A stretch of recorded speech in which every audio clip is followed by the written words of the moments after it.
Muy buenos días. Damos las gracias a la Dirección del Deporte Universitario por permitirnos este espacio en la sección de lesiones deportivas. El día de hoy tengo el gusto de presentarles a la licenciada Alejandra Orendain del Río, que es licenciada en fisioterapia egresada de la Facultad de Medicina, la cual tratará con nosotros el tema de lumbalgias y fisioterapia. Muy buenos días y bienvenida. Muchas gracias, doctora. Buenos días. Igual muchas gracias por el espacio a la dirección. Y bueno, vamos a empezar con el tema. Entonces, como bien nos comentó la doctora, vamos a hablar sobre el dolor lumbar y la fisioterapia. Primero, vamos a empezar definiendo un poco sobre qué nos referimos, ¿no?, con dolor lumbar. Y va a ser un síndrome musculoesquelético cuyo principal síntoma es la presencia de dolor localizado en el segmento final de la columna vertebral, en donde vamos a encontrar estas partes. O sea, este segmento se encuentra en el borde inferior de la última costilla hasta el pliegue inferior de la zona glútea. Y hay veces que se puede llegar a irradiar este dolor a los miembros inferiores. Y esto nos va a provocar una disminución de las funciones que va a dificultar las actividades de la vida diaria. Estas alteraciones que les comento se pueden dar tanto en ligamentos, músculos, discos vertebrales y en las mismas vértebras, ¿no?, la misma estructura ósea de la columna vertebral. Y pueden llegarse a presentar por distintos factores, ya sea por un factor, por algún golpe, algunos mecanismos posturales que tengamos alterados, presencia de tumores o presencia de procesos inflamatorios, infecciosos, metabólicos y alguna alteración visceral. Más o menos para que visualicemos un poco del problema que presenta el dolor lumbar, el dolor en la espalda. Realmente, bueno, en México no hay muchas estadísticas que se realicen, pero si lo comparamos con otros países es bastante similar, ¿no? Aquí nos dan una estadística que por lo menos 31 millones de americanos alguna vez han tenido alguna experiencia de dolor en la parte lumbar, ¿no?, en la parte de la espalda. También vemos que es la causa número 1 por la que se encuentran bajas en las actividades laborales. Y es la segunda causa más común por la que la gente puede ir a consultas con el médico. Y todo este problema cuesta 50 billones cada año tratarlo, ¿no? Entonces es un gran problema en el sector de la salud. Y también nos comenta que por lo menos 80% de la población en algún momento de su vida va a experimentar este tipo de molestia. En esta otra infografía nos comentan el mismo porcentaje, ¿no? Del 80% en algún momento va a tener este dolor. Y dentro de esto, el 85% de los casos no se va a poder definir cuál es la verdadera causa que está causando este malestar. Dentro de este porcentaje, vamos a ver que la mayoría de las personas van a recuperar o van a lograr regresar a sus actividades de la vida diaria sin ningún problema, pero siempre ahí va a haber un porcentaje en el que no se va a poder disminuir o tratar este malestar por completo. De los pocos estudios que se pudieron encontrar, bueno, que se hacen sobre epidemiología aquí en México, vamos a ver que en un hospital privado se trató de hacer la estadística de cómo se presenta este dolor lumbar, ¿no? Vamos a ver que en cuestión de sexo es más común en las mujeres. También se presenta en cuestión de que si son agudas o crónicas, o sea, cuánto tiempo lleva evolucionando este dolor, es más probable que se presente de forma aguda.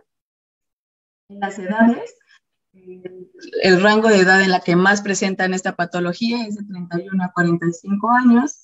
Y en cuestión de cuáles son las causas por las que se llegan a presentar, vamos a ver que en el primer lugar está en el ámbito degenerativo, o sea, por procesos ya degenerativos, después por algún trauma, posteriormente posquirúrgico, las mecánicas y ya por último los que son de origen tumoral. Muy bien, entonces, ¿por qué? O sea, ¿cuáles pueden ser los factores que nos pueden que nos pueden causar que aparezcan este dolor, ¿no?, en la parte lumbar? Vamos a ver que son 4. El primer aspecto es la parte biológica. A lo que nos referimos, si hay alguna alteración del sistema musculoesquelético o el estado de salud en general. Por ejemplo, si se tiene escoliosis, hiperlordosis, si por ejemplo, ya en personas más grandes esta parte de la osteoporosis o algún problema en general que ya tenía el paciente, ¿no? Que se van a juntar con todos estos otros factores. En la parte social, también se ha visto que tener condiciones laborales desfavorables, como mucho tiempo de trabajo, o sea, jornadas laborales muy largas, un ambiente que no esté adaptado para realizar adecuadamente o cómodamente este trabajo, problemas con la familia, con amigos, con la pareja, todo eso aunado también con los factores biológicos, la parte psicológica, ¿no? Que se ha visto que la presencia de ansiedad, depresión, puede llegar a relacionarse con la aparición del dolor, ¿no? Y la parte de que si ya está el dolor presente, también puede jugar un factor muy importante para que se presente la ansiedad o depresiones o otros aspectos psicológicos que podrían ser contraproducentes. Y por último, el estilo de vida que lleve cada persona, ¿no? O sea, si una persona es sedentaria, igual no tiene patrones de sueños correctos, todos estos factores se unen para que pueda llegar para que pueda ser más posible que la persona presente alguna alteración en la zona lumbar. Ok. Otros factores que se tienen que tener muy en cuenta son las red flags o como los signos de alarma, como se conocen, que son signos que nos pueden mostrar o que pueden ser señales de que es una patología o de que vienen de una enfermedad un poquito más, que puede ser más grave y que se tienen que referir en caso de que se presenten, ¿no? O sea, que lo tenemos que tener muy en cuenta. Ejemplos de ya sea que el paciente presente dolor permanente o dolor nocturno, dolor en edades extremas, es decir, que esta patología cuando haya, o sea, cuando, por ejemplo, con niños menores de 15 años o con personas ya más grandes de 60, 65, hay que tener un poquito más de cuidado. Que haya antecedentes de cáncer, antecedentes de traumatismos mayores, osteoporosis, fiebre persistente, inmunosupresión, ingesta de drogas y alcoholismo, la pérdida de peso sin causa, eso también es muy importante, que no le funcionen los analgésicos, ¿no? O sea, que tome medicamento y no haya ninguna respuesta a esto, que haya dolor que empeore con el tiempo y que no mejore en el reposo, déficit neurológico progresivo, aquí nos referimos a que se pueden empezar a presentar síntomas de debilidad, falta de sensibilidad, que se empiezan a alterar los arcos de movimiento, es decir, que no podamos completar todos estos movimientos que nuestra columna nos permite hacer, y entre otros. Entonces, ya dentro del dolor lumbar vamos a tener varias clasificaciones. Ya habíamos mencionado anteriormente algunas clasificaciones de las lesiones y en este en específico vamos a hablar de tiempo de evolución, ¿no?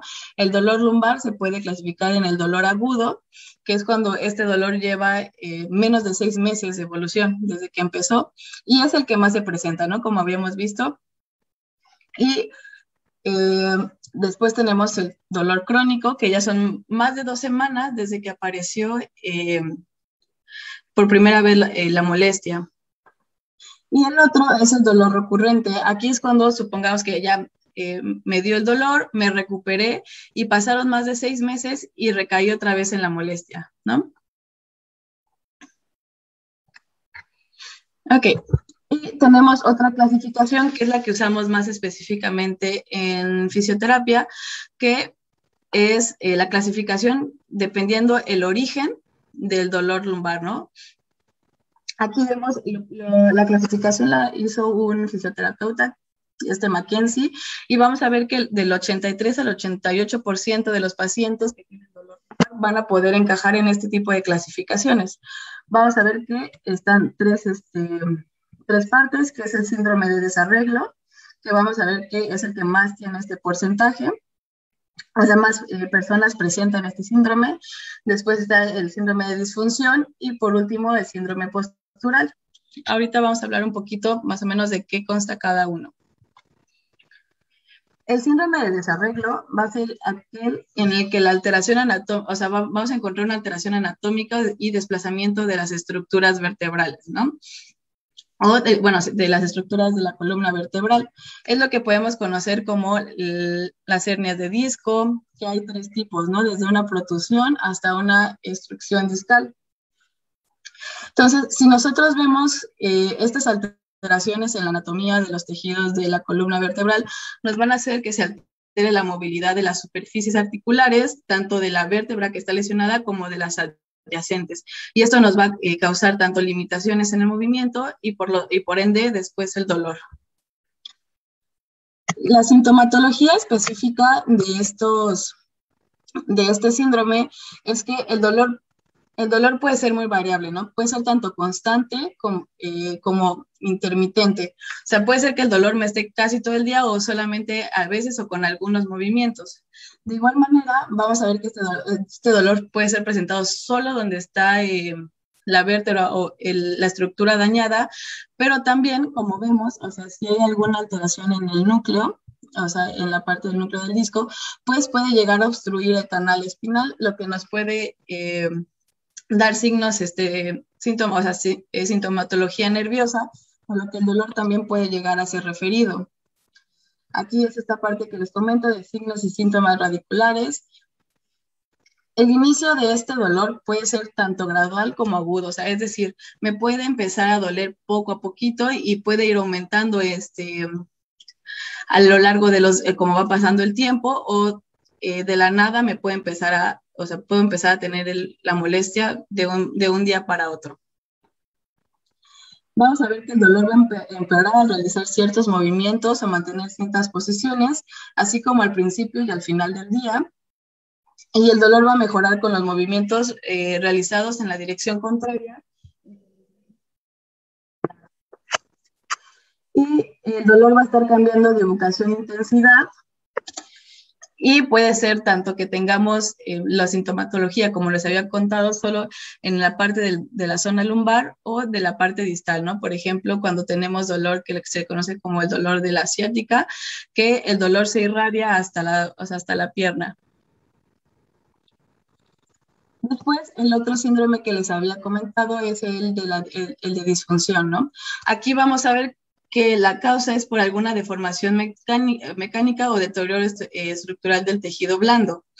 Esto ya sea por algún trauma previo, algunos procesos inflamatorios o degenerativos. Aquí vamos a ver que el dolor va a ser cuando pongamos en tensión estas estructuras que están alteradas. A diferencia del otro síndrome, aquí el dolor va a ser intermitente, casi no se presenta dolor constante. Y solo se va a presentar, como les comenté, cuando la carga, o sea, cuando estemos poniendo en acción o en tensión este tejido lesionado. El dolor normalmente va a ser local, a menos de que se tenga alguna alteración nerviosa, pero normalmente el dolor es justamente donde está el músculo, el ligamento, o la parte o la articulación lesionada, y de ahí no se va a mover. Vamos a tener algunas alteraciones en las estructuras contráctiles, es decir, en el músculo y en las articulaciones son las más comunes. Vamos a ver que el dolor mejora en las posiciones y durante las actividades que no llevamos en tensión el tejido cortado al máximo del rango de movimiento. Supongamos que mi lesión es en la espalda, me duele esta parte posterior de la espalda, que es un músculo que se conoce como cuadrado lumbar, ¿no? Entonces, si su acción del cuadrado lumbar es llevar en extensión mi columna, voy a presentar el dolor al momento en el que yo lo fuerzo tanto a la máxima extensión como a la máxima flexión, pero en el recorrido no va a haber tanta molestia. Igual si estoy parada mucho tiempo no lo voy a sentir hasta que yo ejerza la tensión máxima en esta estructura en específico. Y vamos a ver que normalmente el dolor no cambia en intensidad ni en ubicación. Y por último, habíamos comentado que llega a aparecer, pero que es el menos común, es el síndrome postural. Aquí vamos a ver que de igual manera es una deformación mecánica, pero esta va a estar dada por llevar a cabo posturas y cargas prolongadas en alguna estructura en específico. Vamos a ver que el dolor va a ser intermitente, local, de inicio gradual y sin causa aparente. El movimiento no nos va a causar dolor ni molestia. va a haber amplitud, o sea, el movimiento se va a ver totalmente conservado, no va a haber limitaciones. El dolor va a mejorar cuando se cambia de postura y durante las actividades y el movimiento en general. Lo que nos va a molestar en este síndrome en específico van a ser las posturas sostenidas, cuando estamos mucho tiempo en una postura y entonces le ponemos más estrés a estos tejidos. Como lo que lo vemos, el dolor mejora con carga estática y por lo mismo al final del día va a ser donde vamos a encontrar la mayor molestia. Entonces, es muy importante que antes que se lleve una correcta evaluación para ver realmente qué es lo que está causando el dolor del paciente, ¿no? El dolor en la zona lumbar del paciente. Entonces, con base a todo lo anterior, también tenemos que llevar a cabo lo que es un cuestionario, una valoración de la postura estática y la valoración de los movimientos para tener un patrón, o sea, un patrón más completo de lo que es las posturas y los movimientos del paciente.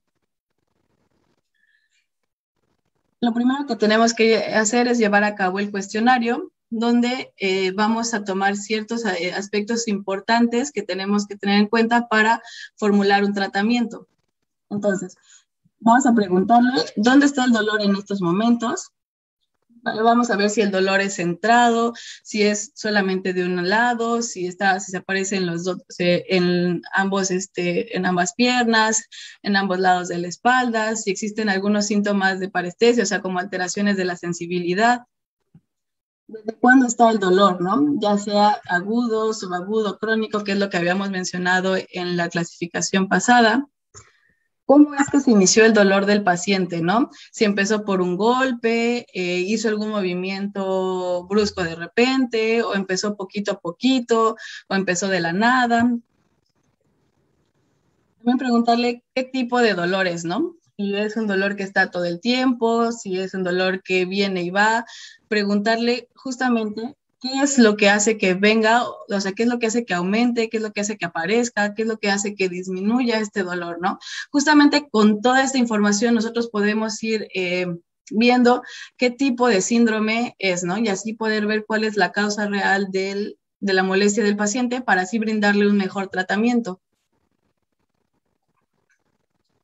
Bueno, ya que llevamos a cabo esta parte de la evaluación, vamos a empezar con la evaluación de la postura, ¿no? Vamos a ver que la vamos a valorar de dos maneras.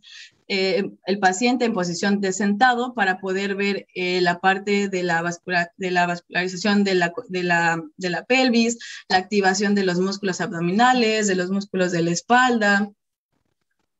También posteriormente vamos a pasar a la valoración con el paciente de pie en los diferentes planos, en el plano anterior, donde podemos ver vascularizaciones, ¿no? De las articulaciones, podemos ver acortamientos en los miembros pélvicos, ¿no? En las piernas. En otros ángulos, por ejemplo, en el lateral, podemos ver estructuras fisiológicas, si se tiene hiperlordosis, sifosis. Y en la vista posterior también podemos ver presencia de algunas patologías como por ejemplo la escoliosis, ¿no? Esta curvatura en la columna. Y posteriormente, ya que analizamos esta parte estática, vamos a pasar a ver cómo lleva a cabo el paciente el movimiento. Entonces, vamos a evaluar los 4 principales movimientos de la columna, que sería la flexión, la extensión, los desplazamientos laterales, o sea, tanto el desplazamiento lateral derecho y el desplazamiento lateral izquierdo. Y, o sea, son los movimientos que se ven en los videos. Le va a pedir al paciente que lo haga y nosotros los vamos a evaluar de dos maneras. Primero, solamente vamos a evaluar cómo es que hace el gesto, ¿no? O sea, la calidad del movimiento, qué tanto está limitado o no está limitado, la velocidad con la que lo puede hacer, si puede completar todo el rango. Y después le vamos a pedir que lo repita varias veces para evaluar cómo se comporta el dolor en estos movimientos, ¿no? Si aumenta, si disminuye con alguno de los movimientos en específico, si aparece hasta después de varias repeticiones, si aparece luego, etcétera. Y por último, para poder, en caso de que ya se llevó a cabo toda esta parte del cuestionario, de la valoración de las posturas, si se llega a encontrar algún signo de alarma, como les había comentado antes, el médico también puede llevar a indicar que es necesaria alguna prueba diagnóstica en específico en cuestiones de imagen, ¿no? Ya sea una radiografía, un TAC o una resonancia magnética, dependiendo de cuál sea la exploración o los síntomas que presenten, ¿no? Si por medio de toda la valoración se ve que es más un problema en la parte articular o ósea, se recomendaría una radiografía o un TAC, o si ya se ve una parte que es más una lesión encaminada a tejidos blandos, se recomendaría una resonancia magnética para descartar o tener un diagnóstico más preciso. Y bueno, esa sería como la parte más de ver el diagnóstico nosológico, o sea, qué es lo que tiene el paciente. Y en la parte de la fisioterapia también nos encaminamos a ver el diagnóstico, a dar un diagnóstico funcional. Es decir, qué tanto puede realizar o no la persona sus actividades de la vida diaria, ¿no? Aquí vemos en esta infografía que el 69% de los pacientes que tienen dolor lumbar indican que este dolor limita que hagan sus actividades de la vida diaria. ¿Okay?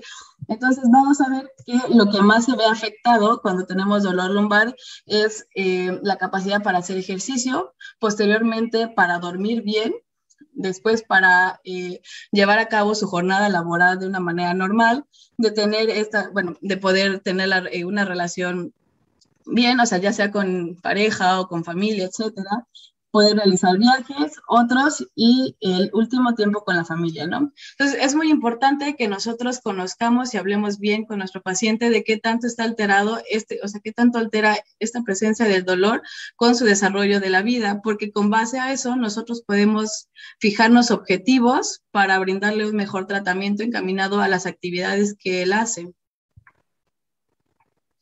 Aquí vamos a ver, aquí nos muestran que cuando hicieron una encuesta y les preguntaron cuáles serían tus objetivos de tratamiento conforme a tu dolor lumbar. Y la mayoría de casi ningún paciente mencionó que era disminuir el dolor, sino la mayoría quería recuperar su capacidad, poder realizar sus actividades de la vida diaria sin ningún problema.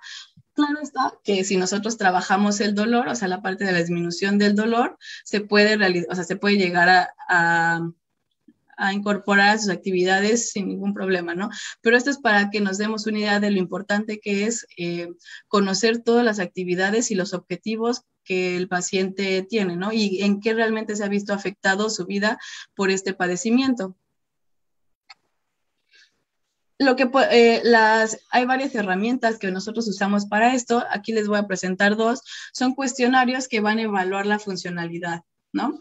Por ejemplo, aquí nos dice que le preguntamos al paciente, ¿no? Debido a su dolor de espalda, se queda en casa la mayor parte del tiempo, ya nos contesta si sí o si no, ¿no? Se cambia de posición frecuentemente para ponerse más cómodo, camina más lento de lo habitual.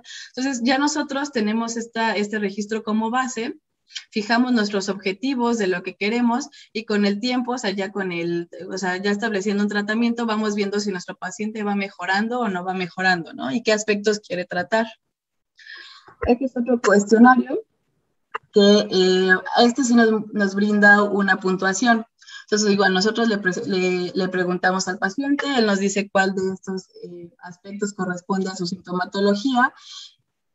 Le ponemos la fecha que se evaluó, cuánto sacó, brindamos un tratamiento por un tiempo establecido y vemos si su funcionalidad está mejorando, ¿no? Si ya puede realizar sus actividades de mejor manera y sin molestia. Entonces, ya con base a todo lo que dijimos, la evaluación, vimos por qué está el origen del dolor, vimos que está alterado, vimos que puede o que no puede hacer el paciente en sus actividades de la vida diaria. Entonces, es momento de empezar a brindarle el tratamiento, ¿no? De que nosotros empecemos a ver qué vamos a hacer para ayudarle al paciente. Empezando Aquí les puse una tabla en la que se comparan los principales tratamientos del dolor lumbar dependiendo de la evidencia que tienen, ¿no? O sea, qué tanta investigación ha visto que se funciona, o también hay aspectos, por ejemplo, como la acupuntura, que no hay tantos estudios como para poder dar una evidencia de que si realmente sí funciona o no funciona. Vamos a ver que los que tienen mayor evidencia en la disminución o el tratamiento del dolor lumbar agudo va a ser pues evitar reposo en cama, porque muchas veces es ok, me duele mucho la espalda, no voy a hacer nada, ¿no? Me duele esto, mejor no hago nada. Se ha visto que evitar esta parte disminuye realmente la sintomatología aguda del dolor. Al contrario de lo que sería el primer punto, que es mantener el mayor grado posible de actividad física, es recomendable la aplicación de terapia manual, el ejercicio terapéutico adecuado y el uso de AINES. Los AINES son los antiinflamatorios no esteroideos. Tiene una gran evidencia el medicamento en cuestión de disminuir la sintomatología, pero hay que tener precauciones de que sí sea el medicamento que receta el médico por todos los efectos adversos que pueden llegar a presentarse con la toma de medicamentos. Posteriormente, vemos que los que sí tienen evidencia, pero que tienen un poco menos, es la parte de las manipulaciones vertebrales, después del tratamiento con vendas o compresas calientes, la información al paciente y los relajantes musculares. Y por último, los que menos evidencia tienen o que no se han realizado los estudios suficientes son la aplicación de las nos referimos a la usa de fajas, por ejemplo, la acupuntura y las cirugías. Aquí les puse esta grafiquita un poco para ilustrar el uso del medicamento que habíamos comentado. Aquí nos comentan que el dolor de espalda afecta anualmente a un 47% de la población, siendo la segunda dolencia con mayor incidencia. De este 47%, el 60.7% de estas personas toman algún medicamento para aliviar esta sintomatología, de los cuales estos, el 14% de estos clientes van a comprar el medicamento y el 33% de la población no tiene algún medicamento recomendado por un médico. Entonces creo que es un porcentaje bastante alto que se debería pues, contemplar un poco por todos los efectos que se ha visto que puede tener la toma seguida de medicamento. Entonces, hay que tener en cuenta esta parte. Bueno, ya entrando específicamente a lo que sería la intervención fisioterapéutica, o sea, cómo vamos a darle tratamiento a este síntoma, a este dolor, vamos a ver que lo podemos ver desde dos enfoques. Un enfoque pasivo, que nos referimos a la aplicación de terapia manual, la masoterapia y los usos de agentes físicos, como podrían ser la electroterapia, compresas calientes, el ultrasonido, etcétera, ¿no? Que van más encaminados a disminuir esta sintomatología de dolor agudo para relajar y brindar una analgesia. Y por otra parte sería el enfoque activo, donde vamos a ver que se van a aplicar ejercicios terapéuticos y la enseñanza al paciente. Entonces, en la parte de la fisioterapia activa, específicamente en el punto de la enseñanza al paciente, lo que vamos a buscar es brindarle una educación postural, ¿no? Entonces, explicarle al paciente que la mejor postura es aquella que cambia, ¿no? Si bien nos han dicho que sí es importante tener una buena postura, ¿no? Que tenemos que estar derechitos, que no te encorves, que párate así, que párate de esta manera. Sí, pero también se ha visto que es más eficiente estar cambiando de posición durante ciertos tiempos, aunque sea, por ejemplo, como vemos aquí en las imágenes, ¿no? Que este está sentado un poco inclinado, este está recto, pero que cada cierto lapso de tiempo se cambien estas posturas, ya que el movimiento va a nutrir nuestras articulaciones y músculos. Si bien, es un ejemplo, cuando una máquina no se utiliza por mucho tiempo, pues se oxida y es más difícil el movimiento. justamente eso pasa con nosotros, ¿no? O sea, si nosotros no nos movemos y le damos como ese movimiento a nuestras articulaciones, pues se van a empezar a volver rígidas, va a ser más difícil que se muevan, van a empezar a producir estos malestares, ¿no? Estas alteraciones posturales. Entonces, enseñarle esta parte al paciente, es importante que se mantenga activo, que cada cierto tiempo cambie de posición, que vaya variando, que se pare, que haga sus pausas activas. La otra parte es que, si bien cuando nosotros tenemos algún dolor, empezamos a notar que, bueno, si me agacho de esta manera, me molesta. Entonces, el paciente evidentemente va a estar evitando esta presencia de dolor y de malestar, evitando estos movimientos, ¿no? Entonces, lo que nosotros vamos a hacer es exponerlo gradualmente a estos movimientos para que el paciente vaya viendo que si los hago con patrones correctos de movimiento y optimizo, ¿no? Esta manera de moverme, no me va a molestar, ¿no? Vamos a empezar a corregir todos estos patrones alterados que causan dolor y así el paciente va a empezar a desarrollarse en su día a día con más facilidad y sin molestias. Y ya, o sea, esa será como la primera parte, y ya metiéndonos a la parte del ejercicio terapéutico, nos vamos a ir con este ejercicio básico. Cómo nosotros vamos a ir prescribiéndole o cómo nosotros vamos a ir adaptando el ejercicio que vamos a aplicarle o vamos a pedirle a nuestro paciente que haga, ¿no?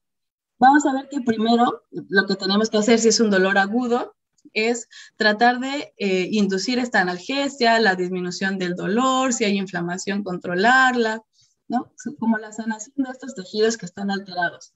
Posterior a esto, que ya no presente el paciente tanta molestia, vamos a empezar a trabajar la movilidad, si se alteraron algunos rangos, si igual no puede completar las flexiones y las extensiones, empezar a trabajar poco a poquito que se vaya adaptando al movimiento.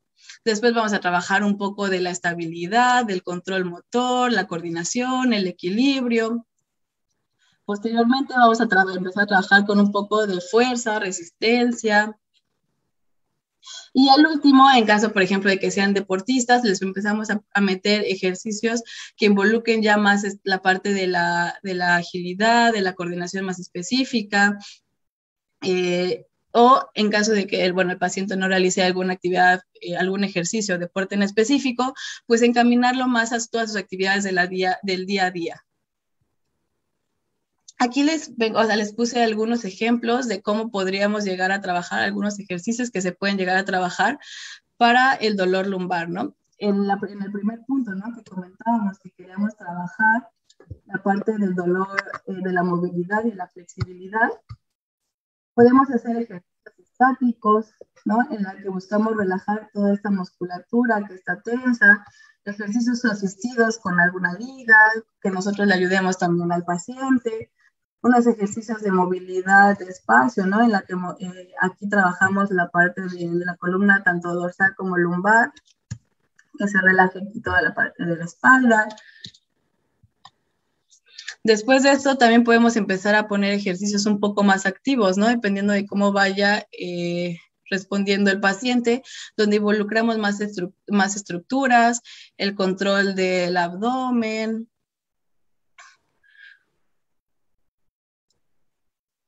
En estos, por ejemplo, ya estamos empezando a decir al paciente, ok, tal vez son movimientos que te pueden llegar a doler, pero si los hacemos de manera controlada, puedes empezar a realizarlos aumentando cada vez un poquito más el rango, decirle que se ayude con la respiración, que pueden ser en distintas posiciones, trabajar estiramientos específicos de las zonas que puedan estar lesionadas, de los tejidos que puedan estar acortados.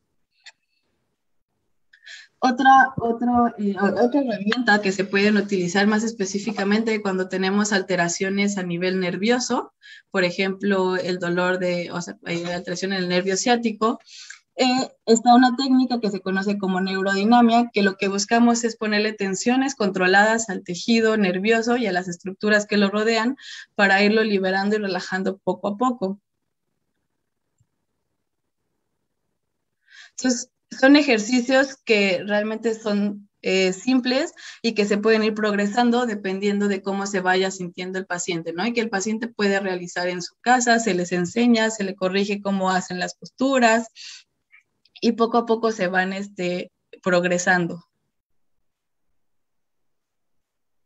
Posteriormente ya tenemos ejercicios que vamos a trabajar lo que habíamos hablado, ¿no?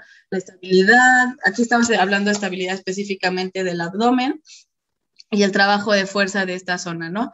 Aquí vemos que es muy importante trabajar esta estabilidad porque el abdomen es el core es una de las partes principales de donde se van a generar los movimientos de las distintas estructuras. Entonces, si nosotros no tenemos estabilidad en esta parte, vamos a empezar a compensar los movimientos con las otras estructuras, ya sean hombros, las piernas, la cadera, y es cuando empezamos a tener dolores en algunas otras partes, ¿no? Por ejemplo, los pitchers en el béisbol, si no tienen un buen control de esta parte del core, empiezan a modificar con la parte del lanzamiento y con el hombro, y aquí también pueden llegar a tener alteraciones ya no solo a nivel lumbar, ¿no? Sino en otras estructuras.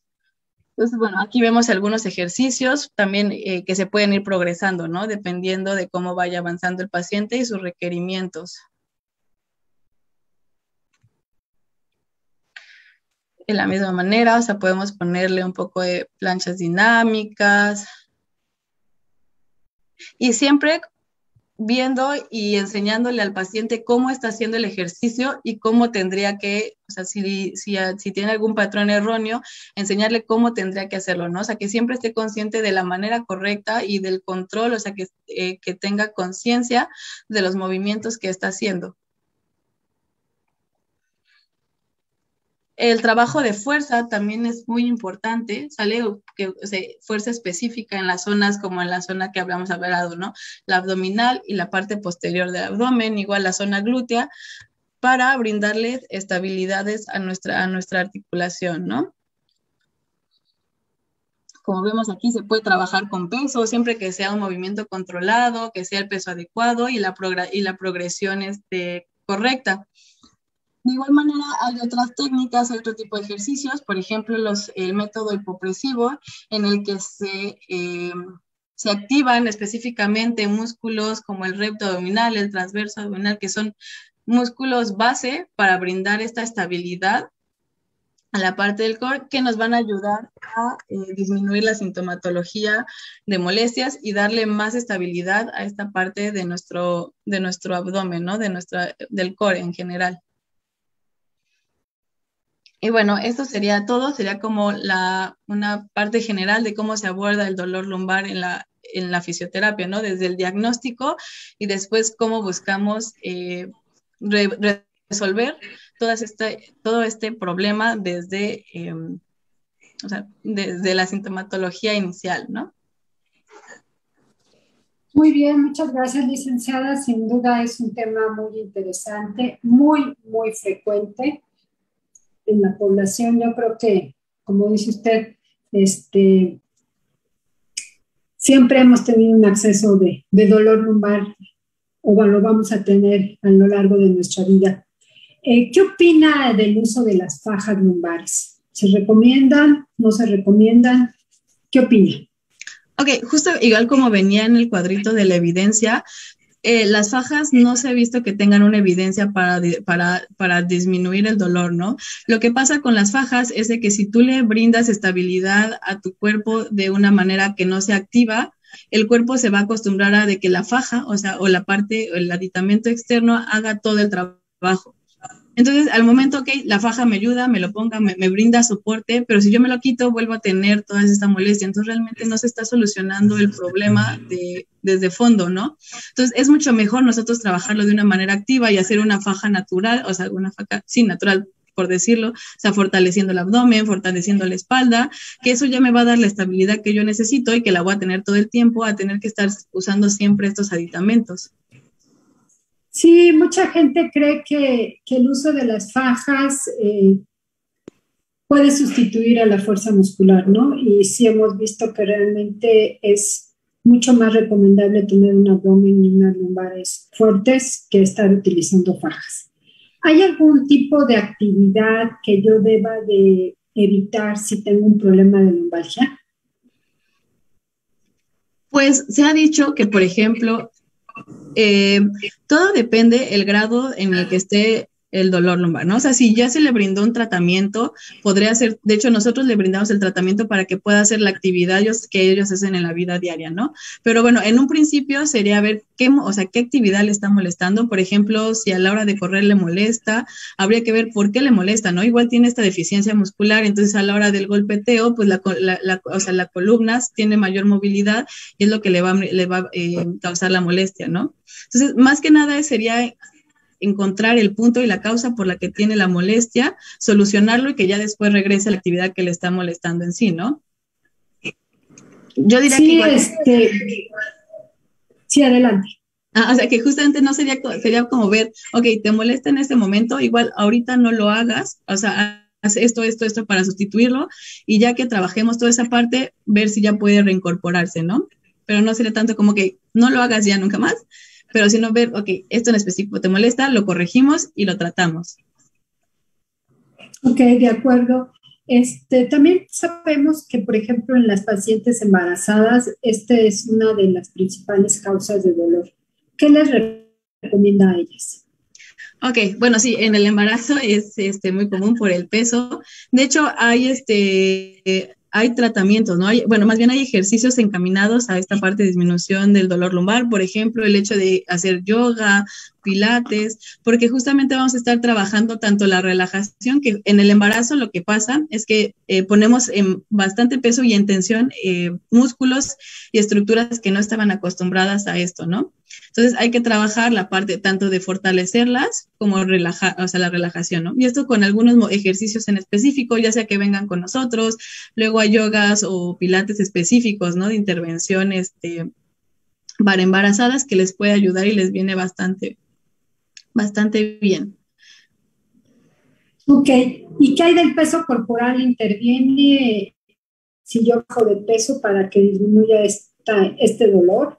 Claro, es que justamente el hecho de que, o sea, la columna es un soporte, está soportando también peso, ¿no? Entonces, mientras más peso, mientras más pesemos nosotros, pues la columna tiene que cargar más, ¿no? Entonces, si bajamos de peso, o sea, va a disminuir totalmente el estrés que le estamos generando a nuestros tejidos que tienen que cargar todo eso.